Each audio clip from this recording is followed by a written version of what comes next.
Hi there, this is Floating in Dreams, and today's video is going to be my makeup starter kit.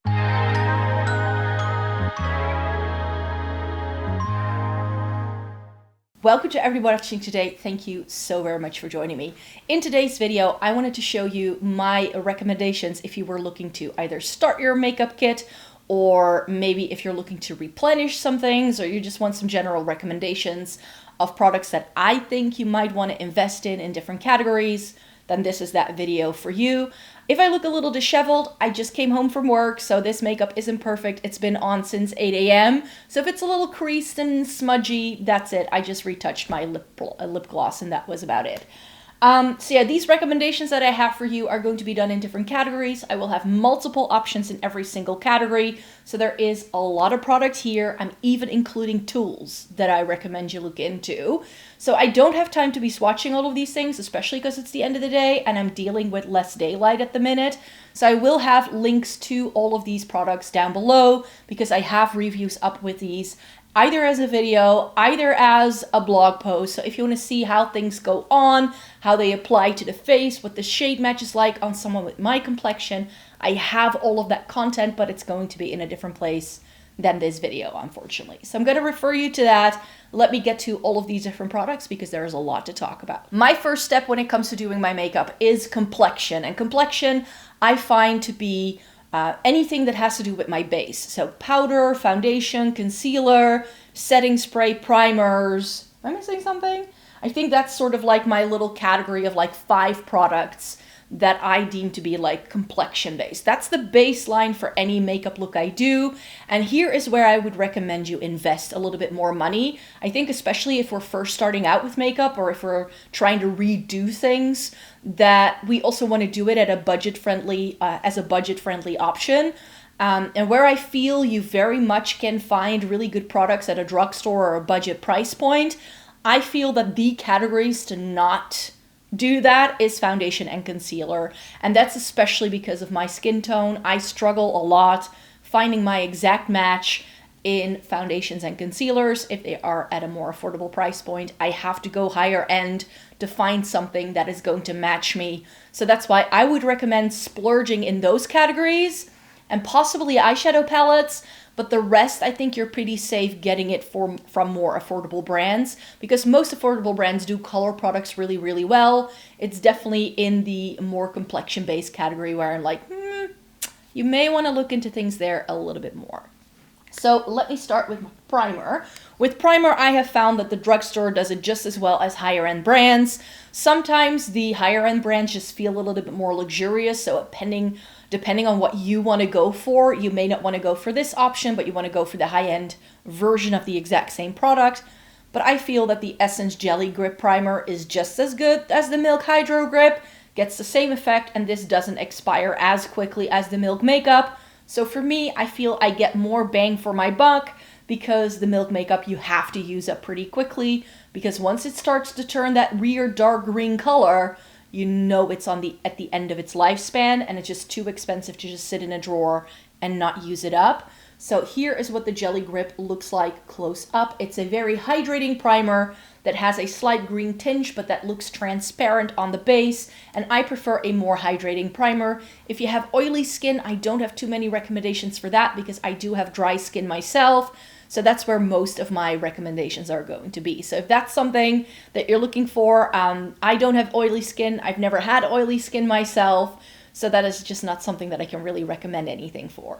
So if that's the first step, then I would go in with a like foundation-like product next, I think. And I do have several options here. And for me, because I have fair skin, one of the best ways, and this is where I started myself when I first started doing makeup, is to actually look into K-Beauty BB creams.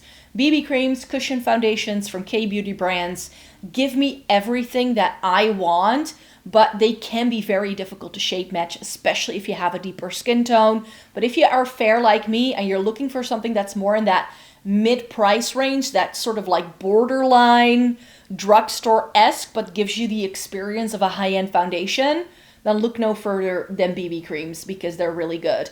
I am holding up 2 of them from Missha. I like both of them equally. This has been one of my longest standing favorites in my entire makeup collection. So much so that I repurchased it in a slightly better shade for me because when I first bought this, I actually got it in a shade that was too light. But this is the Missha Perfect Cover BB Cream in shade 21. I'm either shade 17 or 21 in most K-beauty products. And then the Missha Choboyang is even more hydrating than the Perfect Cover. So this is a bit more matte, I would say. This is a bit dewier, so that has my preference nowadays. This has an SPF of 30. This is an SPF of 42. It doesn't replace having SPF in your skincare routine, but I always like having a makeup product that does that for me as well. But as I said, if I go for foundation and I want to give you a recommendation, I would go for something high-end. My 2 best matches in my entire makeup collection are the Hauslabs Triclone Skin Tech Foundation. This is in 060 Fair Warm. Don't be fooled by the shade names of this foundation because the warm ones are the ones that pull pink. And the ones that are called cool are the ones that are going to pull yellow. At least that's what I found when I tested them out in store. I was shade matched to this in store. It's a perfect match between my jaw and my neck. That's what I'm always looking for. And in the Fenty Beauty, this is the We're Even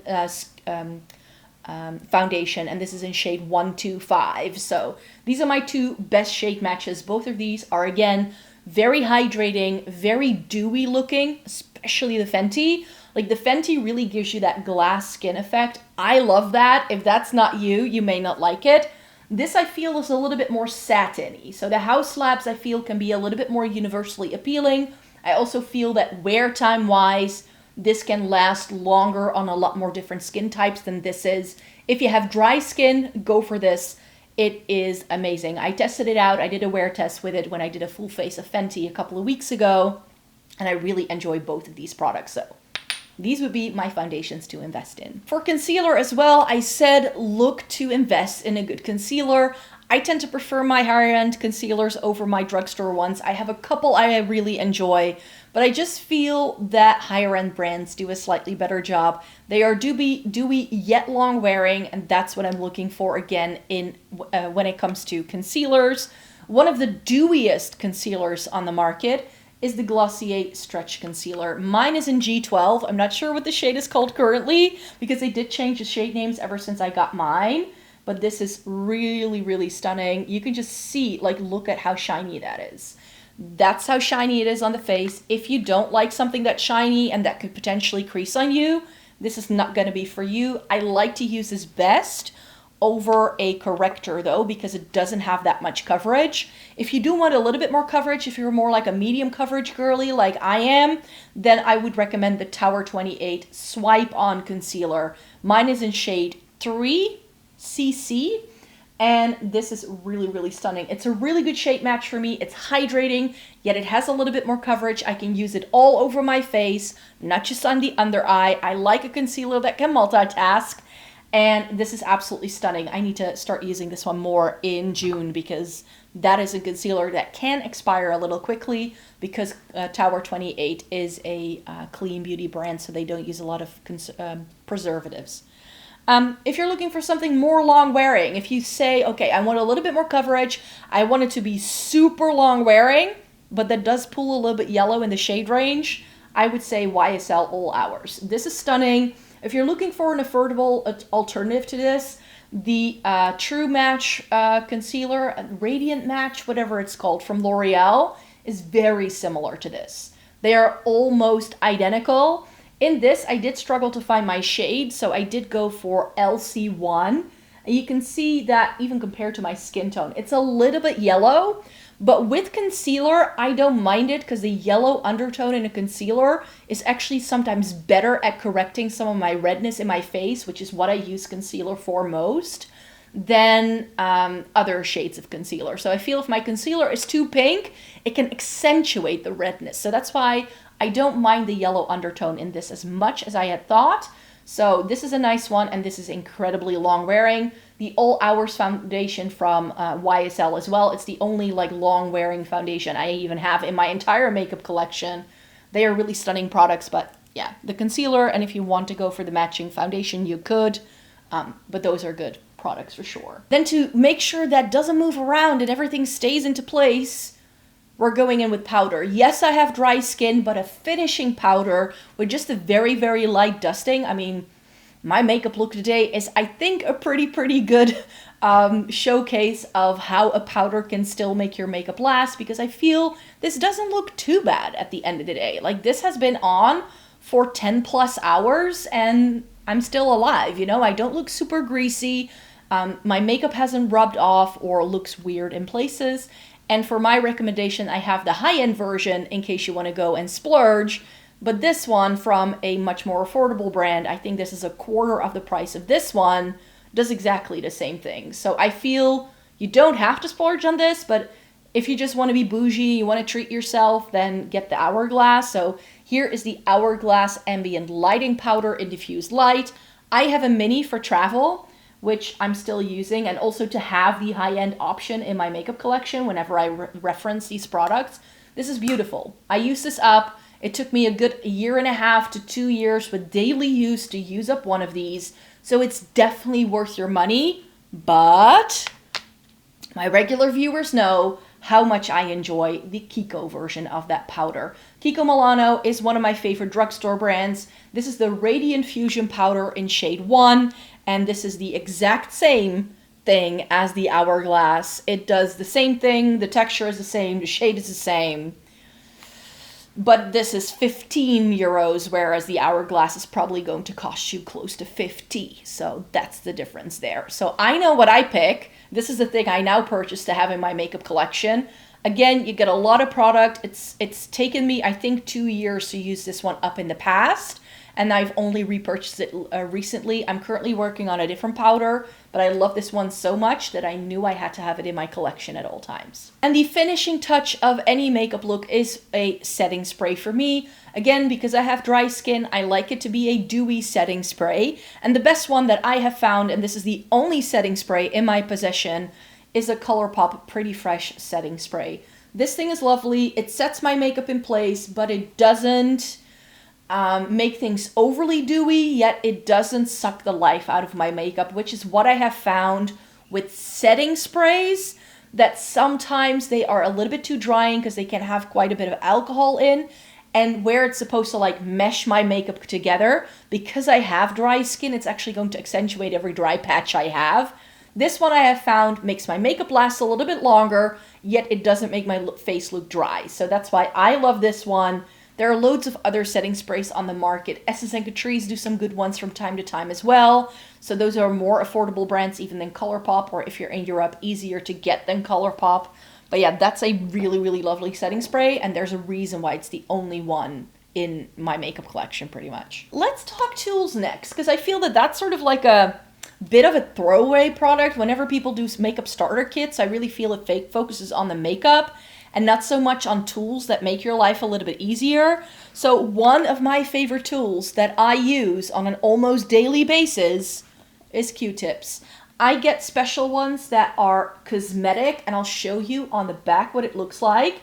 They have a sharp pointy edge, as you can see here, and they have a larger flat, almost spatula-like ending to them. These are great for cleaning up your mistakes. You want to sharpen the edge of your eyeshadow? Q-tip. You want to clean up your smudge mascara?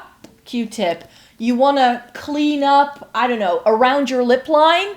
Q-tip. Like, Q-tips are so versatile in your makeup kit.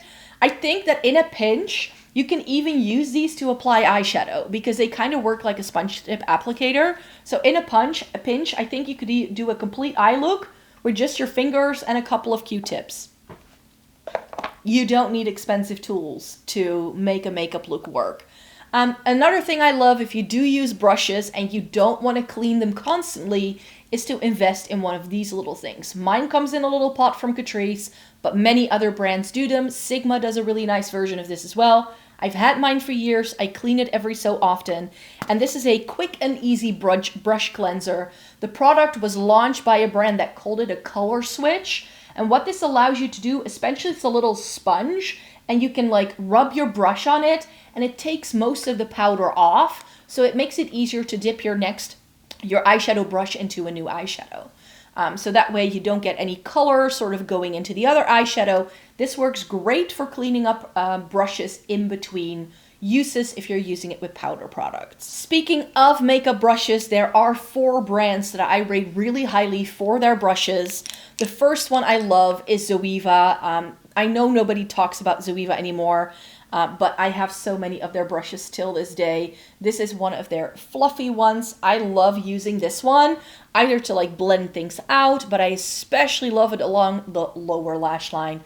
That's what I'm using this for, but I have plenty of Zoeva brushes that I still rate very highly to this day. If you are in Europe, it may be worth it to check out Zoeva. I think they still have their German website. They're not talked about as much anymore, but I still have so many of my Zoeva brushes that I rate so highly. If you want to invest in Japanese-made brushes, then I think Refer is a brand to really look into. This is their 01 brush, and this is a really nice fluffy brush. My issue with a lot of Refer brushes is that they're so dense and fluffy that I have a hard time like really getting them. Like if you look at this brush against my eye, it's a touch too big. I wish it was like not half the size, but just a smidgen smaller and slightly less dense, and then it would be perfect. But Refer has some really amazing, really well-made brushes, which is why I rate them very highly. If, like me, you have pretty small features and some of the, especially in your eye looks, if you have hooded eyes or something like that, a brush brand that caters to that a lot is actually BK Beauty. This is one of their face brushes. This is the 111. And where a lot of brands do these really big brushes, my face doesn't allow me to use that. And once I realized that and I started to invest in some BK Beauty, I really feel I have upped my makeup game. So even though BK Beauty can be expensive because they are US based, I do find it very much worth the money. These have held up for years. I've got a couple of them in my day-to-day stash that I use religiously. Like I use them, clean them, use them again, non-stop, and they have held up so well over the 2 to 3 years that I've been using these brushes. So that's why I do really love my BK Beauty brushes. But my favorite brush brand has to be Sigma. I have been using Sigma brushes for years. They were the first brush brand I ever invested in, and I was very happy when they sent me a huge package in the PR last year that included so many of their brushes. So I have so many new things to play with that have become instant favorites, but my favorite brush by them is the E55, which is an eyeshadow brush. You see me use it every single time I do my makeup. E55 all the time. And I think I always forget the name because mine is like rubbed off, so I can never look at the brush and just like know what it is. But they're very small pencil brush I love for the inner corner highlight. So I think it's the E15 or maybe the E25. Like, I don't know. I never remember the name of it. Or maybe the E30. The E25 is their MAC 217 dupe. So I think it's the E30. That's their really tiny pencil brush. That one I love. This is one of the newer ones. This is the Contour and Blush F53 Air. I really enjoy duo fiber brushes like this to apply blush and contour shades. Bronzer for me can be very tricky. We'll get to bronzer in a second. And having a very wispy brush like this has been such a game changer for making bronzers look more natural on my skin. So that's why I wanted to show you a brush like this that was clean, because brushes like this I find really helpful to get a very nice diffused look and to be able to cover larger areas a little bit more easily, but still have them look blended. So those were all of the tools I wanted to share with you. We are going to be moving on to category number 3, which is anything to do with cheeks, you could say. So we've done complexion, let's do cheeks. So what do I mean when I say cheeks? That's blush, bronzer, and highlighter. And for all of these options, I have mainly drugstore options. Depending on what you like, whatever you want to go for. Let's do bronzer first. A cream and a powder recommendation, both available at the drugstore. They may be a little bit difficult to find depending on where you're at, but Kiko Milano, like any sort of cheek product by Kiko Milano, I rate very highly. That's why they're going to pop up in every single category here. But one of my favorites is the Sculpting Touch Contour Stick in shade 200. This is really nice. It's not a contour for me. I use this as bronzer. that has been such a great hack for me. And this product, this like stick-like product, they do it in a highlighter and in a blush shade. I still have to test those out because the shades I want to get are always out of stock. But once those come back in stock, I will be testing those out as well because I love that bronzer stick so much. The powder bronzer I have selected is the Solar Powder Bronzer from Soap & Glory. I love this thing to pieces. I'm so glad they brought this back. It's available from Boots in the UK, but I think you may be able to order it online. I think this is an excellent product. It's really, really good for my fair skin. It's very similar to the Becca bronzer that is currently in my Shop My Stash. That was discontinued and super expensive. This retails for around £15, I'd say. So I feel that that's sort of like a decent price point. Like, it's not super expensive and it's not super cheap, and yet it's going to work. It only comes in 2 shades though. So shade inclusion wise, these may not be the best, but they are my favorites. For blush, I've got some liquid options and I have a powder, a Kiko Milano one. This exact shade was discontinued, but they still do a shade similar to this in their current unlimited blush. If you're just looking for the blushes or any of the complexion products that Kiko does in this silver packaging, you're gonna love it. Find their bronzers in this lineup. Find their highlighters in their lineup. Their powders come in this packaging. They have a cream foundation that comes in this packaging. Anything with the silver packaging from Kiko, chef's kiss.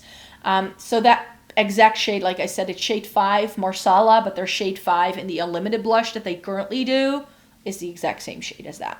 And for liquid options, I have Drugstore and K-Beauty because I like myself a bit of K-Beauty, and they can be very affordable depending on what brand you buy. So the MUA Blushed Liquid Blushes, if you've been here, you know how much I love these. This is Dusky Rose. These are a dupe for the Glossier Cloud Paints, but these are even better because I like the shade range a bit better than I do the Glossier. So if you want my opinion, I like these a little bit better than I do the Glossier ones. So that's why the MUA Blushed Liquid Blushes had to be featured here. And as I mentioned, K-Beauty can sometimes do really great affordable options too. The Juicy Pang blushers have been some of my favorites. These are super easy to apply because they have a little nail polish-like brush that you can either tap onto the back of your hand, but these are sheer enough that you can swipe them on right from the packaging and just like touch it. Like, this is such a foolproof makeup product. Like, if you're a beginner with makeup, this makes it so easy. And because they are sheer, because K-Beauty tends to be a little bit sheer overall, it can be so easy to apply. Like, you will not look like a clown once you wear those things, and it comes in heaps of shades. So the Juicy Pang blushers from Apieux are excellent. That was a shade Strawberry. And finally, highlighter. And here I do have something that's a little bit more expensive because I just feel that, you know, the drugstore can do really good highlighters, as you'll see in a second. But if you want something very soft, subtle, a little bit more sophisticated, I do think the higher end brands do that a little bit better. So my Hourglass Iridescent Strobe Lighting Powder, I love this thing to pieces. You can tell I'm getting a dent in there, you guys. Do you see that?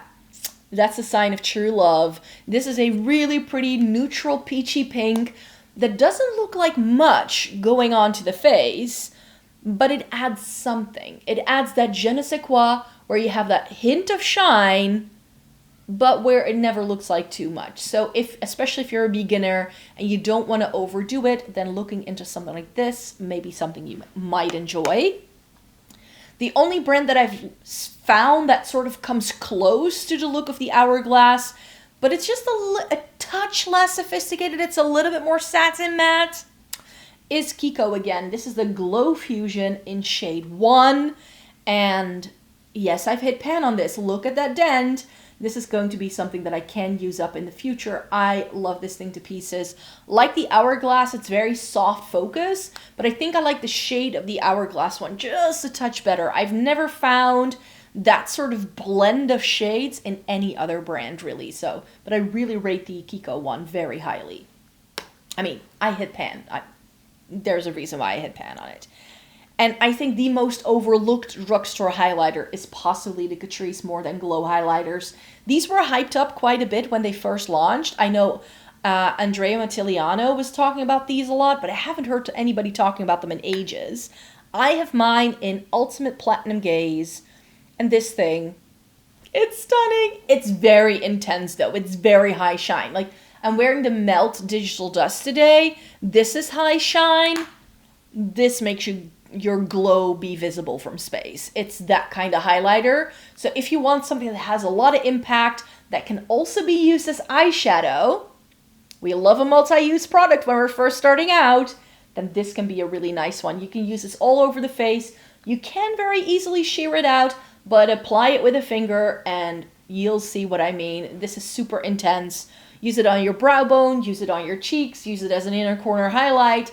This thing is incredibly versatile if you want to. So this is a product that definitely gives you a lot of bang for your buck if that's what you're looking for. So I was already mentioning eyeshadow, and I have quite a bit of eye makeup to share with you because I like a bit of eye makeup. I like there to be a look.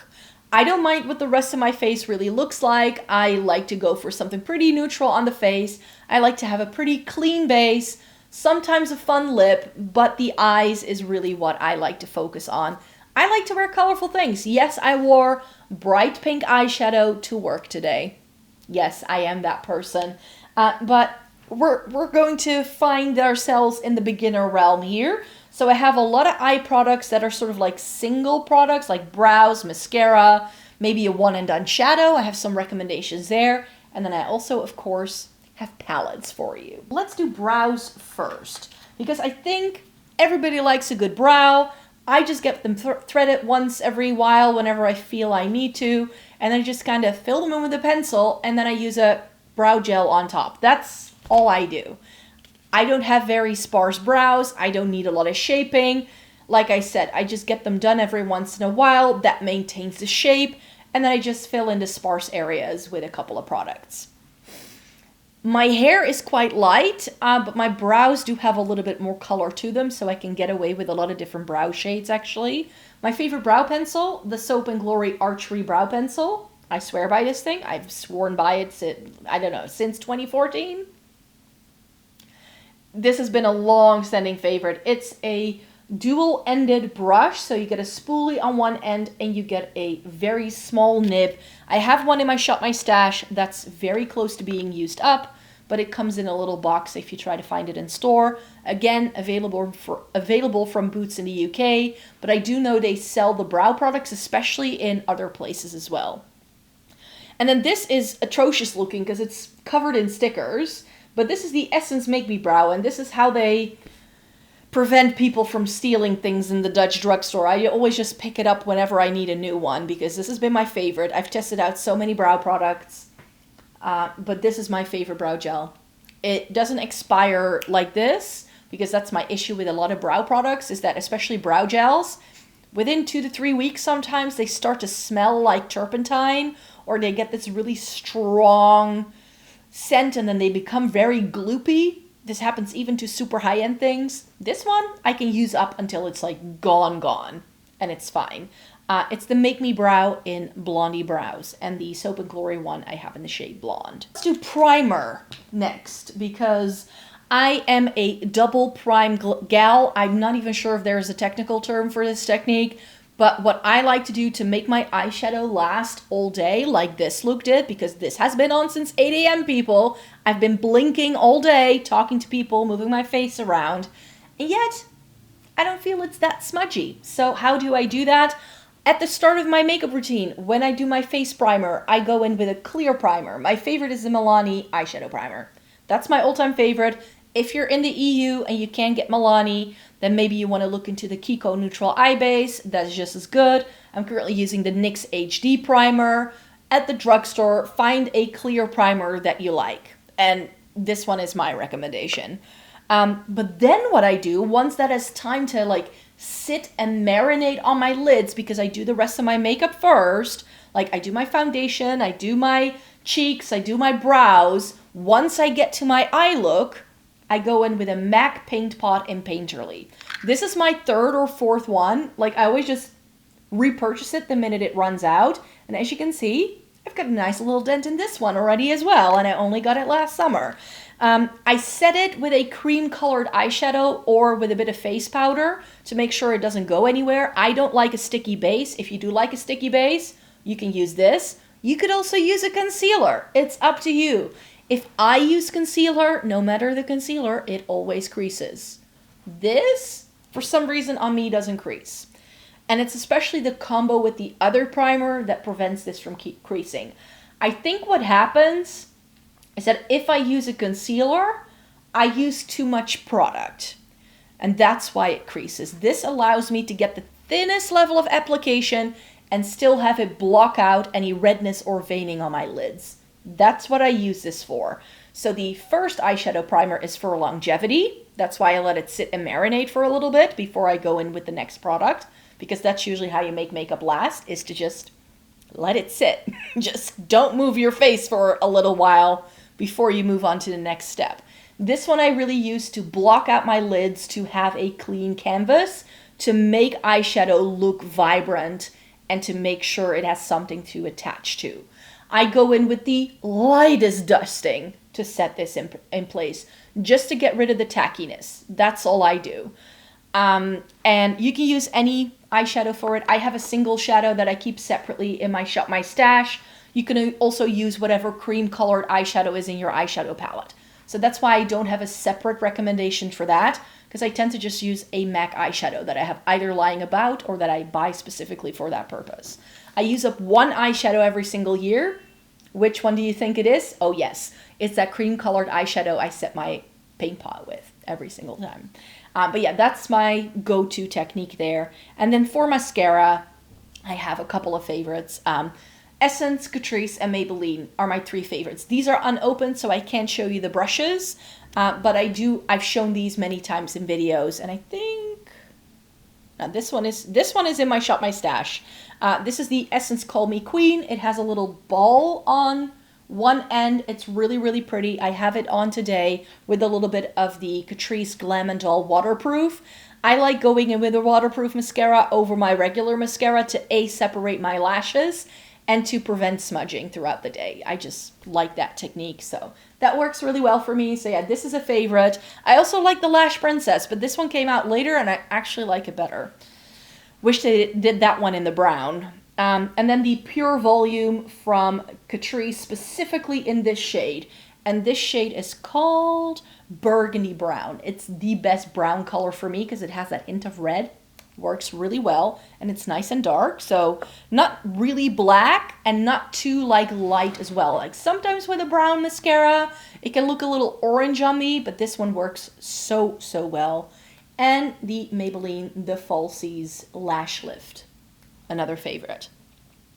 So I like volumizing mascaras myself. I have pretty good lashes, which is actually why I don't do too many mascara reviews, because if you have short, spiky lashes and you need a lash curler, you don't need to take my recommendations, because my lashes, like this is my natural hair. I just let it air dry, and this is what my lashes do as well. They naturally curl. I've never used an eyelash curler in my lifetime. They naturally curl up, and they are super long and full.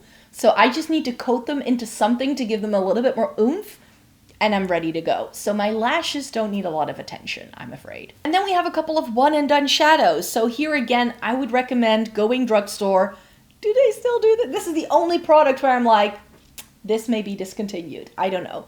But the Essence Eye Tints, who remembers my love for especially this shade? I didn't like the other shades for some reason.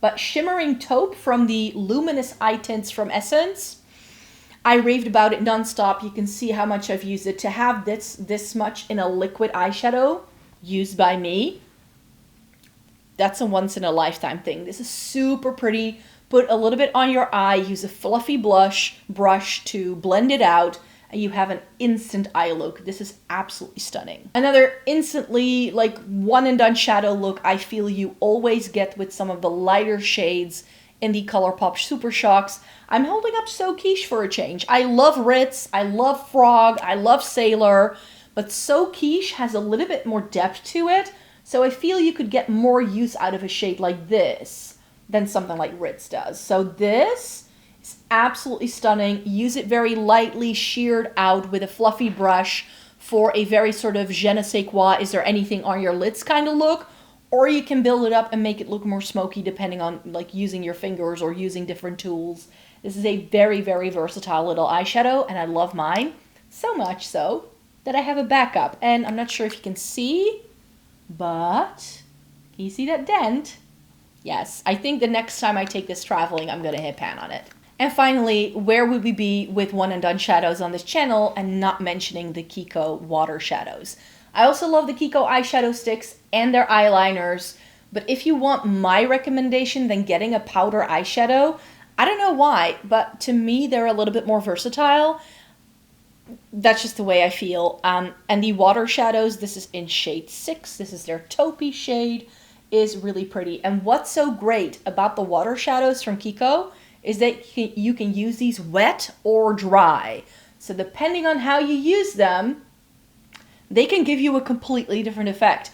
Use them with a very fluffy brush and swirl all over the lid, you're going to get more of the sparkly effect that this gives. If you're using this with fingers, it's going to look a lot more intense. Wet it, and you can use it even as a liner. So this is really incredibly versatile. It comes in heaps of shades. Some of them are these really pretty whimsical shades. There's a really pretty mauve tone in this lineup as well.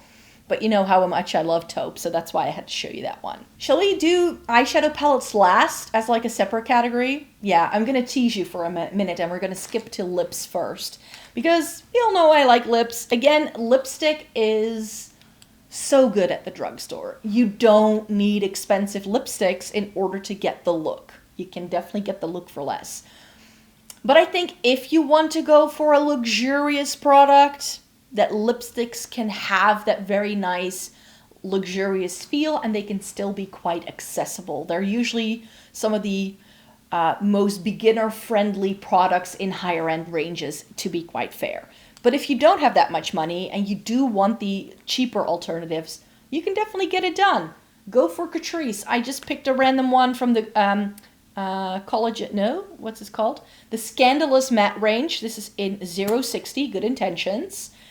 Also the drugstore can do good nudes. This is a really nice sort of like peachy mauve tone sort of thing. It has a little bit of warmth, but it also has quite a lot of pink and purple. Really, really pretty on. Very stunning shade indeed. And the Scandalous Matte range from Catrice, if you haven't tried it yet, it's thin yet hydrating, yet it's matte, and it's incredibly long wearing. This, if you're looking for a good affordable lipstick, try this. If you want something that's a little bit more sheer and a little bit transparent, then I think these super lustrous shine lipsticks from Revlon are excellent. We all know that Cherries in the Snow, this looks incredibly vibrant in the tube, but once you put it on, it looks like you've just eaten berries. It's really pretty, and getting a shade like this may seem intimidating, but it can be used as blush. Lipstick can be used as eyeshadow. Lipstick is an incredibly versatile makeup product as well. So depending on the color you get, you could very easily like use it all over your face. So just so you know. For more expensive options, if you do want to splurge on a lipstick, I would say go with the MAC. MAC, I just did an entire video swatching all of my MAC lipsticks out for you. Twig is one of my favorite neutrals by the brand. This is really, really pretty. It has just enough warmth for it to be super wearable on me, and it looks incredible on, so Twig is another favorite for me. But if you truly, truly want to splurge, get yourself a Lisa Eldridge True Velvet lipstick. These are my favorites by her. The pack, like from the logo on the cap, the satisfying. Wait, hold on. Here's my mic. Such a satisfying magnetized snap. Velvet Muse. Who is she? Yeah, that's how much I have left. This is something I need to repurchase in like the next year or so, I think. Because this is a lipstick I could potentially use up. That's how much I love these. So if you want to splurge, but they have gone up in price so much ever since I first started buying these. I think these started out costing me around 30 euros. And I think they're now like over 35.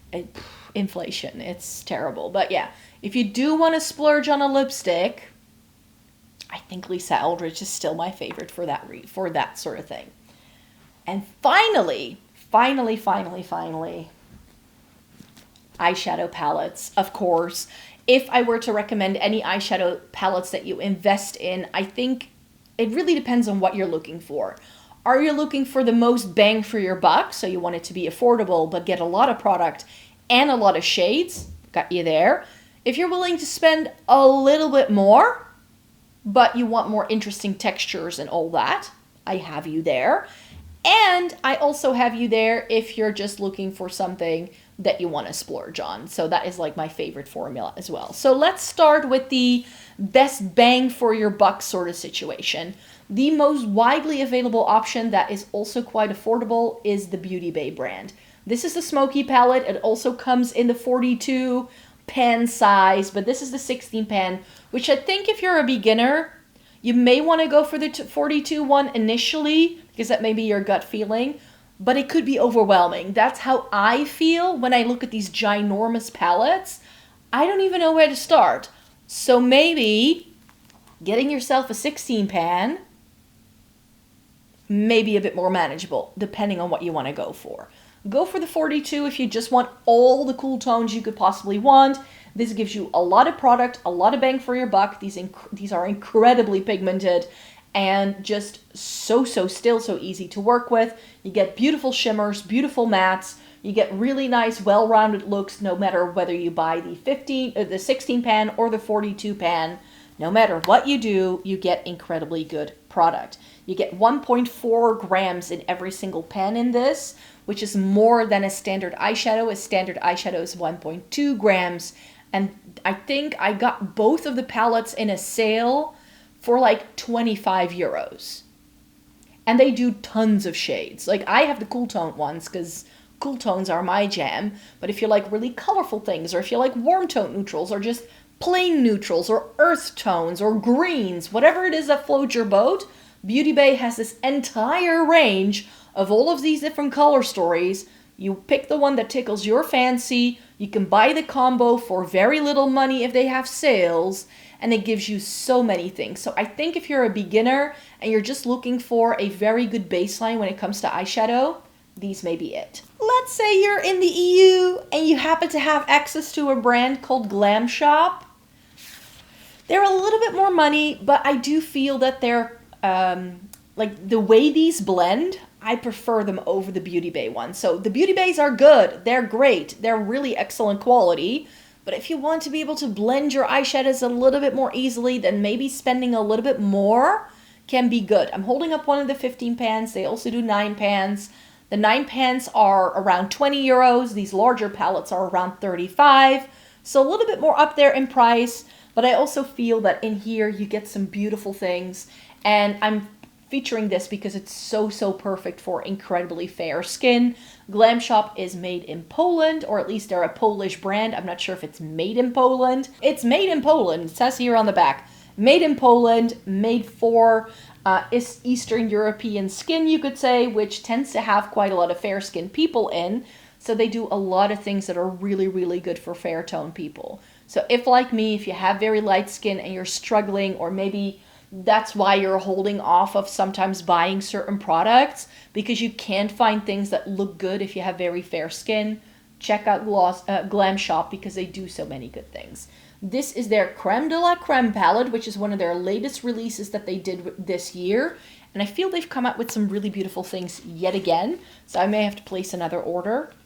But yeah, they do some really good light neutral options from time to time. Their eyeshadow palettes are limited editions though, so you need to sort of get them while you can. So the next brand I have for you is also based in the EU. I'm based in the EU and I know the struggle of finding good eyeshadow and like especially makeup that is a little bit more like exciting and interesting. It can be very hard. There are so many good indie brands, but a lot of them are based in the US. So if you are based in the US, you have so many more options than we have. Trust me, you do. But unfortunately for us Europeans, there is a website that does give you easier access to these US-based indie brands. So if you were to looking into trying things like Glam Light, or you wanted to try things like, I don't know, Unearthly Cosmetics, or maybe you want to try Fantasy Cosmetica, then MONOLITH is my go-to. I'm affiliated with them. I have a code in my description box down below. If you use that code, you can get 5% off of your order on MONOLITH, but I I was like, you know what? I want to feature things that I'm like, yes, this is what I can really get behind if you're just starting out. And then I think Gloss Gods has so many options. Again, their 12 pans are incredible. No matter what you want to do, if you want to get super creative and exciting, they have these all shimmer, like creative palettes if you want. But they also do things like this that are going to appeal to the neutral lovers out there. And what they do so well, in my opinion, is neutral palettes with a interesting twist. So that's what this is going to sort of feature. Here we have the new neutrals remixed. Look at how stunning this is. We have a row of cooler tone things, warm tones, true neutrals, but we also get multi-chromes. Like, look at this shade in the mirror. Do you see that shift? It's green, and it is green because that's the shift you get. And I think that's absolutely stunning. I dropped mine, so it looks a little bit messy. I had to repress the dark brown matte because, and if you then have light packaging, it just goes everywhere, which is a bit of a shame. But yeah, this is one that I've rated very highly. It was one of the first things I bought from the brand. I now own every single eyeshadow by this brand that I think is worth the money. So yeah, get yourself some Gloss Gods. I know. If you're in the US, that's not going to help a lot, but Beauty Bay, you do have access to if you're in the US. And then finally, if you are a beginner with makeup, or if you're building your makeup kit, or maybe you want to try something new and you want to splurge, you're looking to spend money, drop serious cash on an eyeshadow palette, then I want you to look no further than Natasha Denona. It's not that I don't care which one you get, but I think if you stick to one of the more neutral leaning ones that she does, whether it's the glam or the retro or the I need a nude or the I need a warm, whichever one like appeals to you most, I think you're going to be happy with. This is my latest addition to my Natasha Denona collection. This is the I need a warm. And I think this is really pretty. And I wanted to make sure there were different options here. So I feel that the first one is very good, a very good cool tone one. That I have two that are really nice smack in the middle neutral palettes that have a little bit of warmth and a little bit of this and a little bit of that. But the I Need a Warm is the warm tone palette that is neutral yet warm at the same time. So here is what the Natasha Denona I Need a Warm looks like. This is really, really beautiful, and I think it nicely bridges the gap, and it's going to be interesting to people who want something that's warm toned, but it's not going to look too orange. You get some very spicy orange tones here, but the rest of it is like neutral leaning warm, which is what I appreciate about this palette. You get things that could pass for a cool tone neutral, but I think if you have cool skin, like a cool undertone to your skin, they're not going to look cool toned enough for you. There's not going to be enough gray in these. But if you're someone with a warm undertone, then I think that gray tone that you see in the pan is going to show up. So depending on your preferences on what you like to go for, I think I have shared plenty of options of how you could build out your makeup collection if that's what you're looking for. Or if you're first starting out and you want some recommendations from me, these are all tried and true, tested out into oblivion on this channel. So we'll have all of those links in the description box down below. So if you want proof of how long I've had some of these products for, then all you need to do is go to the description box. So these are all of my recommendations. My lights in my house have already gone on automatically because they're on a timer. So I've been talking to you for almost an hour. So yeah, I really hope you enjoyed watching this video today. Thumbs it up if you liked it. Subscribe if you want to see more by me. And then I hope to see you again very, very soon in a new video. Bye-bye.